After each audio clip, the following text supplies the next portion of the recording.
देश और दुनिया भर से आए बिजनेस लीडर्स का मैं अभिनंदन करता हूं, स्वागत करता हूं। इससे पहले मुझे 6 मार्च 2020 को ईटी ग्लोबल बिजनेस समिट में शामिल होने का अवसर मिला था।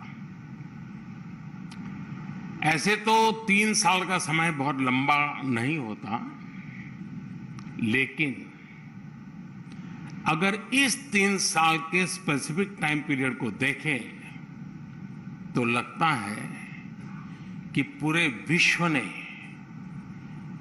एक बहुत लंबा सफर तय किया है। जब हम पिछली बार मिले थे तो मास्क रोजमर्रा की जिंदगी का हिस्सा नहीं थे। लोग सोचते थे कि वैक्सीन तो बच्चों के लिए जरूरी है, या फिर कोई गंभीर बीमारी है तो मरीजों के लिए जरूरी है। बहुत से लोगों ने तब गर्मी की छुट्टियों में घूमने की तैयारी भी कर रखी थी।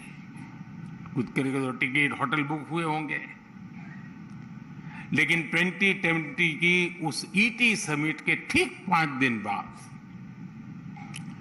WHO ने कोविड को पैंडेमिक घोषित कर दिया। और फिर हमने देखा कि कुछ ही समय में पूरी दुनिया ही बदल गई। इन 3 वर्षों में पूरा विश्व बदल गया है, वैश्विक व्यवस्थाएं बदल गई हैं और भारत भी बदल गया है। बीते कुछ समय में हम सभी ने एंटी फ्रेजाइल के इंटरेस्टिंग कंसेप्ट पर ढेर सारी चर्चाएं सुनी हैं। आप बिजनेस की दुनिया के ग्लोबल लीडर्स हैं। आप एंटी फ्रेजाइल का अर्थ और उसकी भावना भली भांति समझते हैं। एक ऐसा सिस्टम जो न सिर्फ विपरीत परिस्थितियों का मुकाबला करे, बल्कि परिस्थितियों का ही उपयोग करके और ज्यादा मजबूत हो जाए, विकसित हो जाए। मैंने जब एंटी फ्रेजाइल कंसेप्ट के बारे में सुना तो सबसे पहले मेरे मन में 140 करोड़ भारतीयों की सामूहिक संकल्प शक्ति की छवि उभरी थी। बीते 3 वर्षों में जब विश्व कभी कोरोना, कभी युद्ध, कभी प्राकृतिक आपदा की चुनौतियों से गुजर रहा था, तो उसी समय भारत ने और भारत के लोगों ने एक अद्भुत संकल्प, एक अभूतपूर्व शक्ति का प्रदर्शन किया। भारत ने दुनिया को दिखा दिया है कि एंटी फ्रेजाइल होने का असली मतलब क्या होता है। आप सोचिए, कहां पहले फ्रेजाइल 5 की बात होती थी, वहीं अब भारत की पहचान एंटी फ्रेजाइल से होने लगी है। भारत ने दुनिया को पूरे विश्वास से दिखाया है कि आपदा को अवसरों में कैसे बदला जाता है। 100 साल में आए सबसे बड़े संकट के समय भारत ने जो सामर्थ्य दिखाया, उसकी स्टडी करके 100 साल बाद मानवता भी खुद पर गर्व करेगी। आज इस सामर्थ्य पर विश्वास करते हुए भारत ने 21वीं सदी के तीसरे दशक की बुनियाद बनाई है। साल 2023 में प्रवेश किया है। भारत के इस सामर्थ्य की गूंज आज ईटी ग्लोबल समिट में भी सुनाई दे रही है। फ्रेंड्स, आपने इस वर्ष के ईटी ग्लोबल बिजनेस समिट की थीम री इमेजिन बिजनेस, री इमेजिन द वर्ल्ड, ये थीम आपने रखी है। वैसे मुझे नहीं पता कि ये री इमेजिन वाली थीम सिर्फ दूसरों के लिए है या फिर ओपिनियन मेकर के लिए भी है। वो भी क्या लागू करेंगे? हमारे यहां तो अधिकतर ओपिनियन मेकर्स हर 6 महीने में एक ही प्रोडक्ट के रीलॉन्च, रीलॉन्च उसमें बिजी रहते हैं।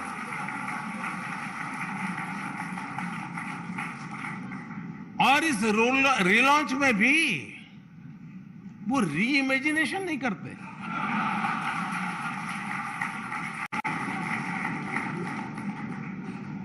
खैर, काफी समझदार लोग यहां बैठे।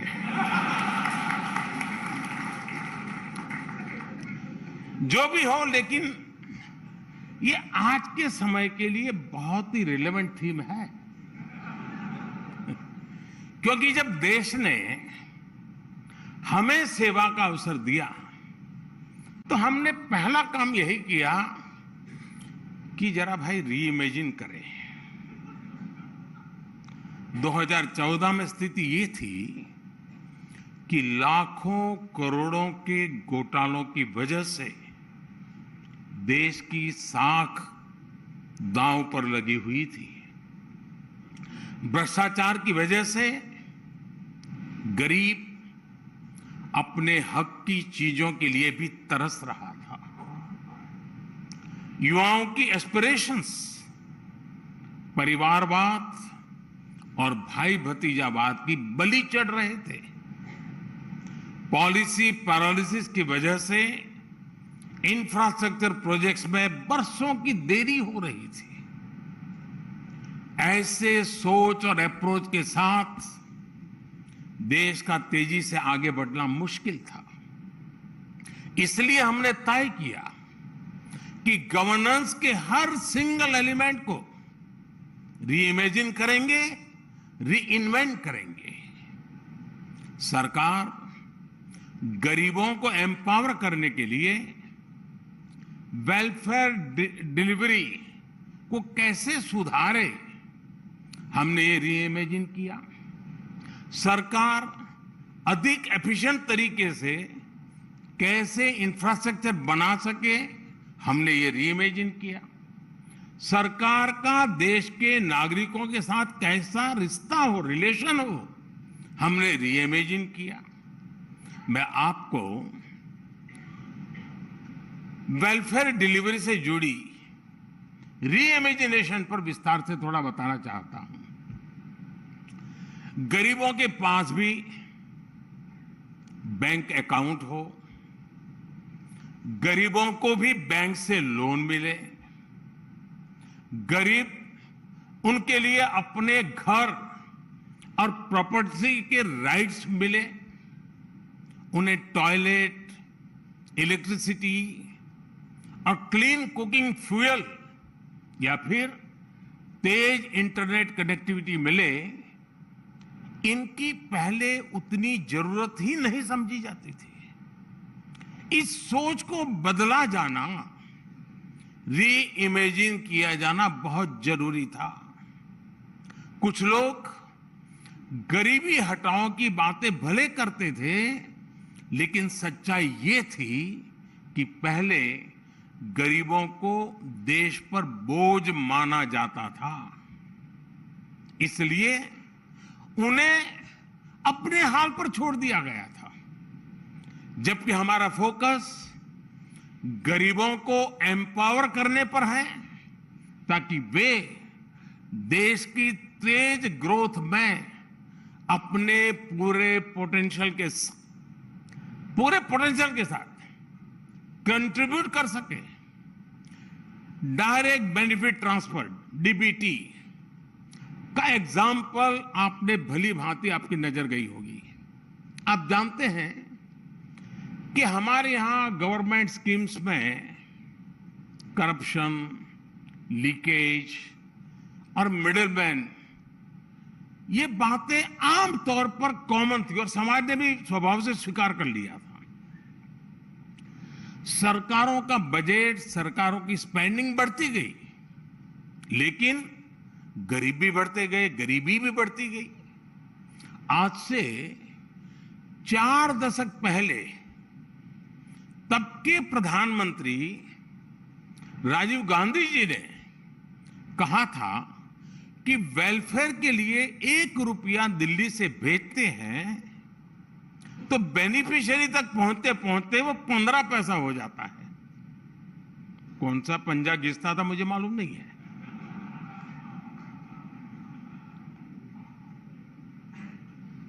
हमारी सरकार अभी तक अलग अलग स्कीम के तहत डायरेक्ट बेनिफिट ट्रांसफर इन वेलफेयर स्कीम के अंतर्गत 28 लाख करोड़ रुपए ट्रांसफर कर चुकी है। 28 लाख करोड़।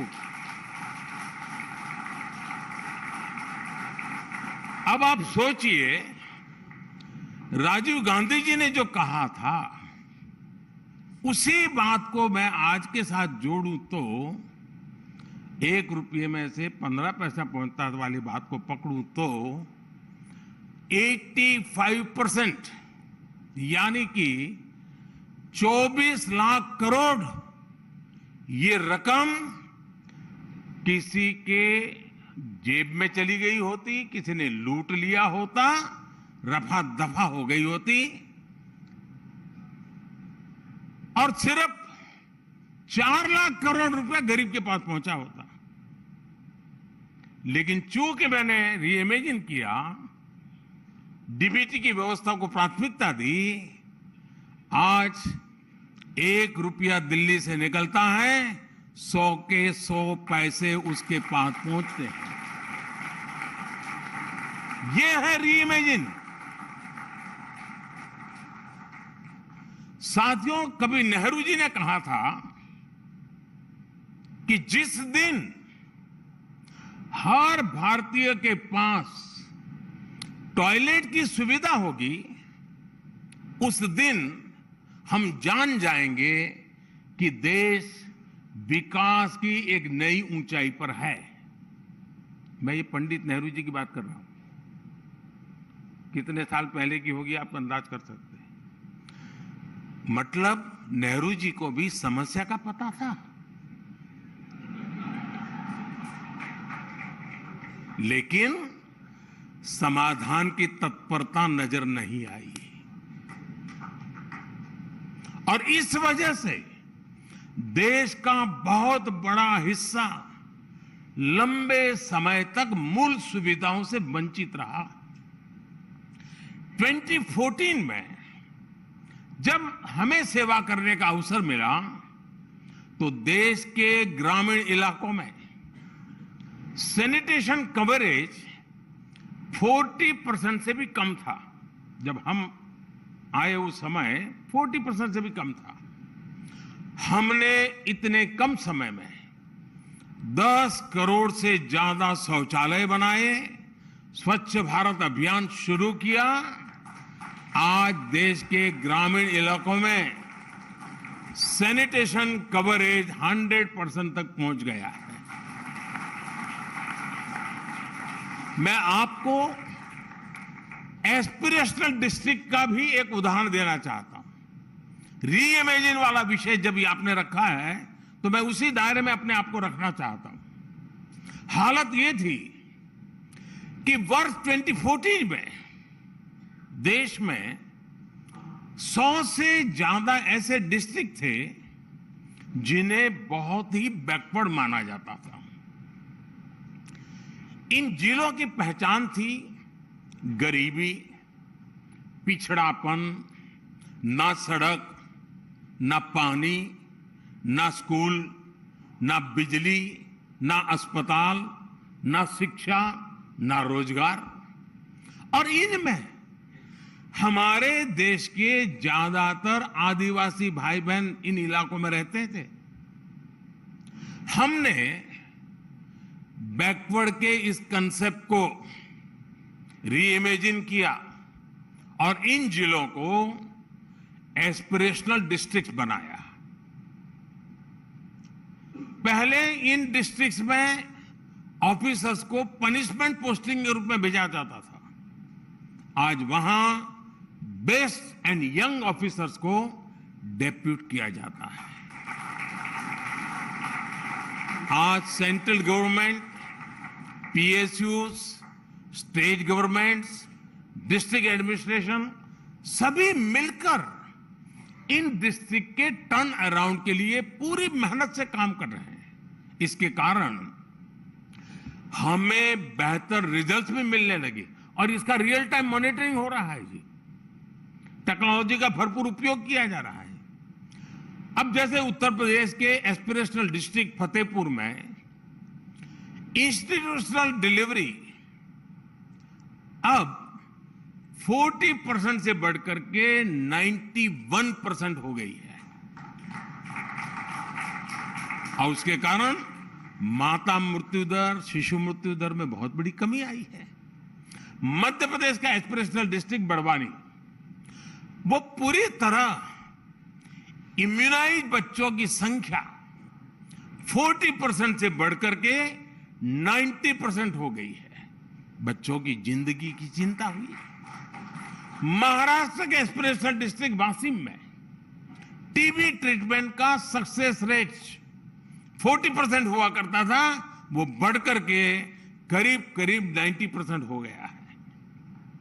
कर्नाटका के एस्पिरेशनल डिस्ट्रिक्ट यादगीर में अब ब्रॉडबैंड कनेक्टिविटी से जुड़ी ग्राम पंचायतों की संख्या 20% से 80% पहुंच गई है। कितने ही ऐसे पैरामीटर्स हैं जिसमें किसी समय जिसको बैकवर्ड डिस्ट्रिक्ट करके अछूत बना दिया गया था, एस्पिरेशनल डिस्ट्रिक्ट की कवरेज पूरे देश की एवरेज से भी बेहतर हो रही है। यह है रीइमेजिनेशन। मैं आपको क्लीन वाटर सप्लाई का भी उदाहरण दूंगा। आजादी के 7 दशक के बाद भी हमारे देश में सिर्फ 30 मिलियन यानी 3 करोड़ रूरल हाउस होल्ड के पास टैप कनेक्शन था। 160 मिलियन रूरल हाउस होल्ड यानी 16 करोड़ परिवार इससे वंचित थे। हमने बड़ी बड़ी बातों के बजाय 80 मिलियन यानी 8 करोड़ नए टैप कनेक्शन सिर्फ 3.5 वर्षों में दे दिए हैं। ये है रीइमेजिनेशन का कमाल। फ्रेंड्स, इस समिट में शामिल एक्सपर्ट भी इस बात को मानेंगे कि भारत की रैपिड ग्रोथ के लिए अच्छा इंफ्रास्ट्रक्चर जरूरी है। लेकिन देश में पहले क्या स्थिति थी और जो स्थिति थी वो क्यों थी?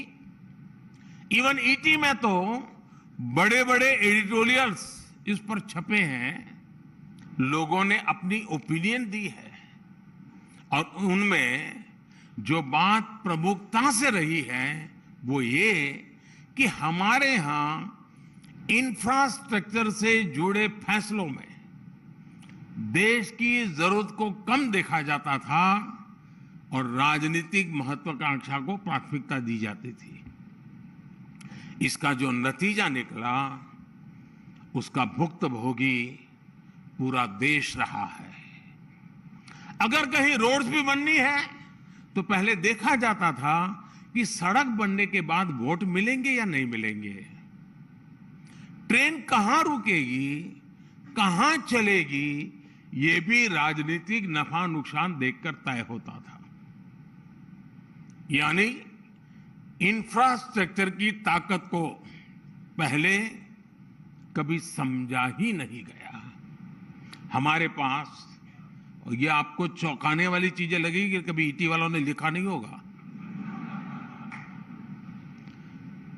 दुर्भाग्य है जी, हमारे यहां डैम्स बनते थे लेकिन कैनाल नेटवर्क नहीं बनता था। आप सोच सकते हैं, 6 मंजिला मकान बने और लिफ्ट भी ना हो और स्टेयरकेस भी नहीं हो, ऐसा सोच सकते हैं आप? डैम बने और कैनाल ना हो। लेकिन शायद उस समय ईटी को देखना उचित नहीं लगा होगा। हमारे पास माइंस थी लेकिन मिनरल्स को ट्रांसपोर्ट करने के लिए कनेक्टिविटी कभी नहीं थी। हमारे पास पोर्ट्स थे लेकिन रेलवे और रोड कनेक्टिविटी के प्रॉब्लम भरपूर मात्रा में थे। हमारे पास पावर प्लांट्स थे लेकिन ट्रांसमिशन लाइन काफी नहीं थी, जो थी वो भी बुरी स्थिति में थी। साथियों, हमने इंफ्रास्ट्रक्चर को साइलोज में देखने की प्रैक्टिस को बंद करके किया और इंफ्रास्ट्रक्चर के निर्माण को एक ग्रैंड स्ट्रेटेजी के रूप में रीइमेजिन किया। आज भारत में 38 किलोमीटर पर डे की स्पीड से हाईवे बन रहे हैं और डेली 5 किलोमीटर से ज्यादा रेल लाइनें बिछ रही हैं। हमारी पोर्ट कैपेसिटी आने वाले 2 वर्षों में 3000 MTPA तक पहुंचने वाली है। 2014 के मुकाबले ऑपरेशनल एयरपोर्ट्स की संख्या 74 से बढ़कर के 147 हो चुकी है। इन 9 वर्षों में लगभग 3.5 लाख किलोमीटर रूरल रोड बनाई गई हैं। करीब 80,000 किलोमीटर नेशनल हाईवे बने। ये सारे 9 साल का मैं हिसाब दे रहा हूं आपको, ये याद कराना पड़ता है, नहीं तो यहां उसको ब्लैकआउट करने वाले बहुत बैठे हैं। इन्हीं 9 वर्षों में 3 करोड़ गरीब परिवारों को पक्के घर बना करके दिए गए और ये 3 करोड़ का आंकड़ा इतना बड़ा है कि दुनिया के कितने ही देशों की इतनी आबादी भी नहीं है जितने घर बना करके हमने 9 साल में भारत के गरीबों को दिए हैं। साथियों, भारत में पहली मेट्रो 1984 में शुरू हुई थी। यानी हमारे पास टेक्नोलॉजी आ गई, एक्सपर्टीज आ गई, लेकिन फिर हुआ क्या? देश के ज्यादातर शहर मेट्रो से वंचित रहे। 2014 तक, यानी आपने मुझे सेवा करने का मौका दिया, उसके पहले 2014 तक हर महीने आधा किलोमीटर के आसपास ही नई मेट्रो लाइन बना करती थी। आधा किलोमीटर। 2014 के बाद मेट्रो नेटवर्क बिछाने की एवरेज बढ़कर लगभग 6 किलोमीटर पर मंथ हो चुकी है। अभी भारत मेट्रो रूट लेंथ के मामले में दुनिया में 5वें नंबर पर पहुंच चुका है। आने वाले कुछ महीनों में ही हम दुनिया में 3रे नंबर पर पहुंचने वाले हैं। फ्रेंड्स, आज पीएम गति शक्ति नेशनल मास्टर प्लान इंफ्रास्ट्रक्चर के निर्माण को तो गति दे रहा है और जैसा विनीत जी ने कहा, गति और शक्ति दोनों को हमने जोड़ा है। यानी ये पूरा कंसेप्ट कैसे गति दे रहा है और उसका परिणाम क्या है, ये सिर्फ रेड रोड तक सीमित नहीं है। जब ये हम सोचते हैं गति शक्ति, तो ये एरिया डेवलपमेंट का भी उसमें कंसेप्ट है और वहां के पीपल का भी डेवलपमेंट, ऐसी एक त्रिवेणी सी व्यवस्था इसमें जोड़ी गई है। गति शक्ति प्लेटफॉर्म पर आप में से जो लोग टेक्नोलॉजी में रुचि रखते होंगे, इनके लिए शायद ये जानकारी बड़े इंटरेस्टिंग रहेगी। आज गति शक्ति का जो हमारा प्लेटफॉर्म है, इंफ्रास्ट्रक्चर मैपिंग की 1600 से अधिक 1600 से ज्यादा डेटा लेयर्स हैं और कोई भी प्रपोजल आर्टिफिशियल इंटेलिजेंस की मदद से 1600 लेयर से गुजर करके निर्णय करती है। हमारे एक्सप्रेसवे हो या फिर दूसरा इंफ्रास्ट्रक्चर, आज शॉर्टेस्ट और सबसे एफिशिएंट रूट तय करने के लिए एआई से भी जोड़ा गया है। पीएम गति शक्ति से एरिया और पीपल डेवलपमेंट कैसे होता है, इसका एक एग्जांपल आपको मैं देता हूं। इससे हम किसी एक एरिया में पॉपुलेशन डेंसिटी और स्कूल की अवेलेबिलिटी, उसको हम मैपिंग करते हैं स्पेस टेक्नोलॉजी का, और 1600 जो पैरामीटर है उसके आधार पर, और सिर्फ डिमांड या पॉलिटिकल कंसिडरेशन के आधार पर स्कूल अलॉट करने के बजाय हम जहां जरूरत है वहां स्कूल बना सकते हैं। यानी ये गति शक्ति प्लेटफॉर्म, यानी मोबाइल टावर कहां लगाना उपयोगी होगा वो भी तय कर सकती है। ये अपने आप में एक यूनिक व्यवस्था खड़ी की है। साथियों, हम इंफ्रास्ट्रक्चर को कैसे रीइमेजिन कर रहे हैं, इसका एक और एग्जांपल हमारा एविएशन सेक्टर है। यहां मौजूद बहुत कम लोगों को ये पता होगा कि हमारे यहां बरसों तक एक बहुत बड़ा एयर स्पेस डिफेंस के लिए रिस्ट्रिक्ट करके रखा हुआ था,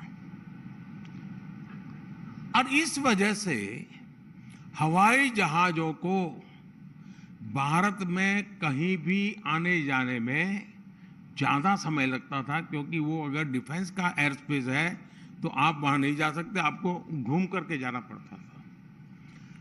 इस समस्या को सुलझाने के लिए हमने आर्म फोर्सेस के साथ बात की।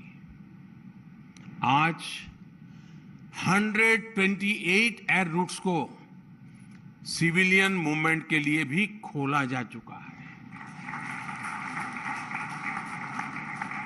इसके कारण फ्लाइट पार्ट्स छोटे हो गए, जिससे टाइम भी बच रहा है, फ्यूल भी बच रहा है, दोनों प्रकार का सेविंग में मदद मिल रही है। और मैं आपको एक और आंकड़ा दूंगा, इस एक फैसले से लगभग 1 लाख CO2 एमिशंस भी कम हुआ है।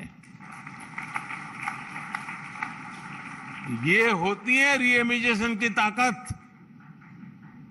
साथियों, आज भारत ने फिजिकल और सोशल इंफ्रास्ट्रक्चर के डेवलपमेंट का एक नया मॉडल पूरे विश्व के सामने रखा है।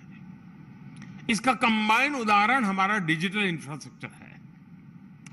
बीते 9 वर्षों में हमने देश में 6 लाख किलोमीटर से ज्यादा का ऑप्टिकल फाइबर बिछाया है। 9 वर्ष में 6 लाख, बताइए। बीते 9 वर्षों में देश में मोबाइल मैन्युफैक्चरिंग यूनिट्स कई गुना बढ़ी है। बीते 9 वर्षों में देश में इंटरनेट डेटा का रेट 25 गुना कम हुआ है। दुनिया के सबसे सस्ता। और इसका नतीजा क्या हुआ? साल 2012 में मेरे आने से पहले Bharat global mobile data traffic में सिर्फ 2% कंट्रीब्यूट करता था, ओनली 2%, जबकि वेस्टर्न मार्केट की कंट्रीब्यूशन उस समय 75% थी। 2022 में भारत के पास ग्लोबल मोबाइल डेटा ट्रैफिक का 21% शेयर था, जबकि नॉर्थ अमेरिका और यूरोप के पास ग्लोबल ट्रैफिक का 1/4 शेयर ही रह गया है। आज दुनिया की 40% real time digital payment Bharat में होती है। दुनिया की 40%। ये उन लोगों को, देश के लोगों को जवाब है जो सोचते थे कि भारत के गरीब कहां से डिजिटल पेमेंट कर पाएंगे। मुझे अभी किसी ने वीडियो भेजा था कि शादी में कोई ढोल बजा रहा था और उस पर क्यूआर कोड लगा हुआ था और वो दूल्हे पर मोबाइल फोन ऐसे घुमा करके क्यूआर कोड से उसको पैसे दे रहे थे।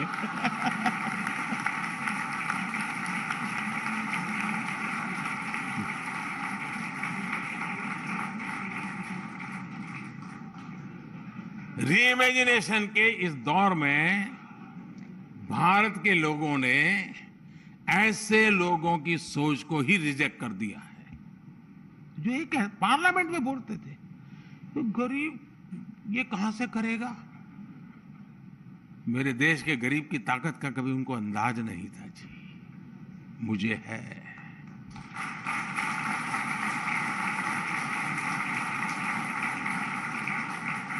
फ्रेंड्स, हमारे देश में लंबे समय तक जो सरकारें रही या जो सरकार चलाने वाले रहे, उन्हें माई बाप कल्चर बहुत पसंद आता था। आप लोग इसे परिवारवाद और भाई भतीजावाद से कंफ्यूज मत करिएगा। ये एक अलग ही मनोभाव था। इसमें गवर्नमेंट अपने ही देश के सिटीजन्स के बीच मास्टर जैसा व्यवहार करती थी। हाल ये था कि देश का नागरिक भले कुछ भी करे, सरकार उसे शक की नजर से ही देखती थी और नागरिक कुछ भी करना चाहे उसे सरकार की परमिशन लेनी ही पड़ती थी। इस कारण पहले के समय में गवर्नमेंट और सिटीजन के बीच म्यूचुअल डिस्ट्रस्ट और सस्पिशन का माहौल बना रहता था। यहां जो सीनियर जर्नलिस्ट बैठे हैं उन्हें मैं एक बात जरूर याद दिलाना चाहता हूं। आपको याद होगा कि एक जमाने में टीवी और रेडियो के लिए भी लाइसेंस लेना पड़ता था।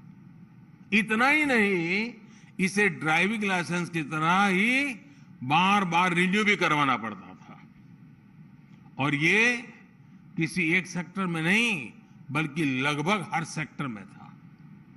तब बिजनेस करना कितना मुश्किल था, लोगों को तब कैसे कॉन्ट्रैक्ट्स मिलते थे, ये आप भली भांति जानते हैं। 90s में कंपल्सन के कारण कुछ पुरानी गलतियां सुधारी गई और उसे रिफॉर्म्स का नाम दिया गया, लेकिन ये माई बाप वाली पुरानी मेंटालिटी पूरी तरह से गई नहीं। 2014 के बाद हमने इस गवर्नमेंट फर्स्ट मेंटालिटी को पीपल फर्स्ट अप्रोच की तरफ रीइमेजिन किया। हमने नागरिकों पर ट्रस्ट के प्रिंसिपल पर काम किया। सेल्फ एसिस्टेशन हो या फिर लोअर रैंक जॉब्स के इंटरव्यू हमने खत्म कर दिए। मेरिट के आधार पर कंप्यूटर तय करता है, उसको जॉब मिल जाती है।